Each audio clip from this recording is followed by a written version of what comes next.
Oh, vou faire votre mari. Mbao. Comment est chérie? Bien. Ça fait longtemps que Mbao. Mbao question. Bonsoir le bail de nuit. Mbao question. Ouais, qui est? En fait, c'est John.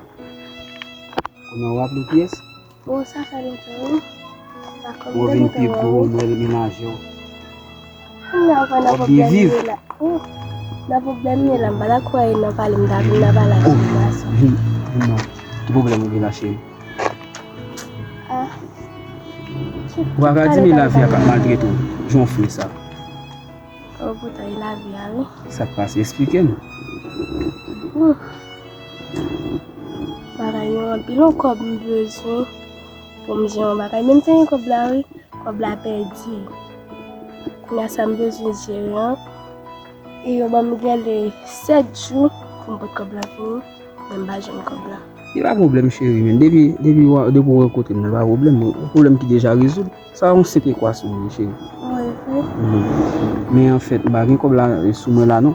Je suis rencontré avec les système là. Et il y a un couple qui m'a dit. Bon, si vous avez carbone là, c'est la pause pour. Ma tout vie avant de prendre.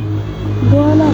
Ça va te déranger pour vous prendre la là? Mba kwa la déranger. Ah, bien, ok, on a lu. Vous avez mon compagnon? Mba kwa. Il va possible? Non. On va aller.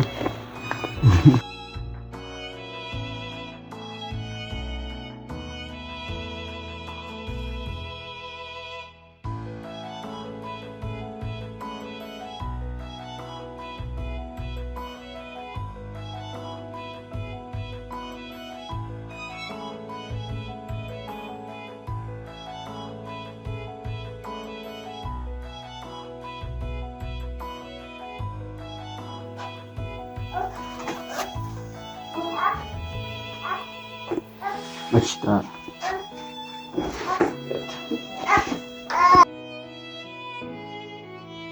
Valeu? Mba se sa yon. Eu amo gato bato. Vai ganhar, não chega. Vai ganhar, não vai ganhar mais olha, vai ganhar. Vai ganhar. Vai dizer puxa, vai dizer. Chaj. Vai ser bah. Punya aí problema da baú. Ou e pou sa fen vin la? Não dá de botar um outro aqui da água na rua. Non. Fica lá só para mim que você não vai na baú. Non, pa fin tan men bay bet. Merci men. Só beber desse pouco de doce. Non. Não, beber desse pouco de doce, o mais bom problema.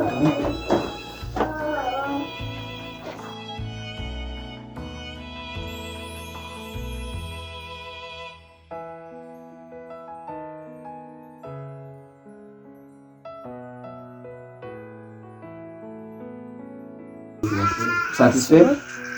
Merci sa yon. Où est-ce que tu veux le petit chéri? Bon d'accord. Tu me contes ça. On est chez vous, mais allez. Faut te oublier.